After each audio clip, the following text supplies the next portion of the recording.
Le 28 janvier dernier, l'inspection académique a révélé la carte scolaire pour la rentrée 2022.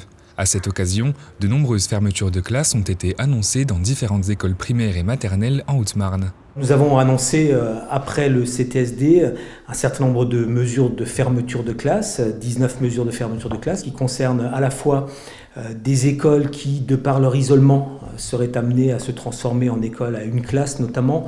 C'est toujours quelque chose de compliqué, de passer sur une classe unique, mais aussi des projets qui sont en cours de construction d'écoles, des projets de regroupement pédagogique, ce qu'on appelle les RPI. Des mesures contrebalancées par 8 ouvertures de postes qui concernent entre autres les dédoublements de classes, le soutien des élèves en situation de handicap ou encore des postes de direction et de formation pour les nouveaux enseignants.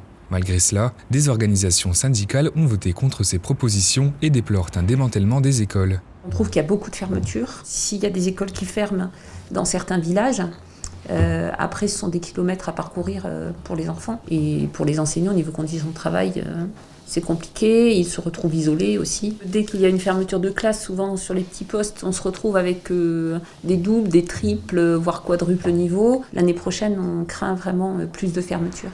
Parmi les autres mesures annoncées, un nouveau groupe scolaire de 15 classes va naître de la fusion de l'école d'Hydro de Joinville et de l'école de Tonnance-les-Joinville. Une nouvelle décision qui ne fait pas l'unanimité.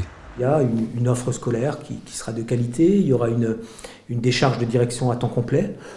Je réponds à la volonté des élus qui ont fait ce choix d'école. On va se retrouver avec une usine, pour moi une usine avec un seul directeur qui va avoir tout à gérer, qui aura d'accord une décharge complète mais tout à gérer. En fait on va avoir des effectifs plus importants que certains collèges de Haute-Marne avec une seule personne pour le gérer. La carte scolaire sera donc réétudiée en CDEN en présence d'élus et de parents d'élèves. Elle sera ensuite publiée à l'issue de cette instance qui se tiendra le 22 février prochain.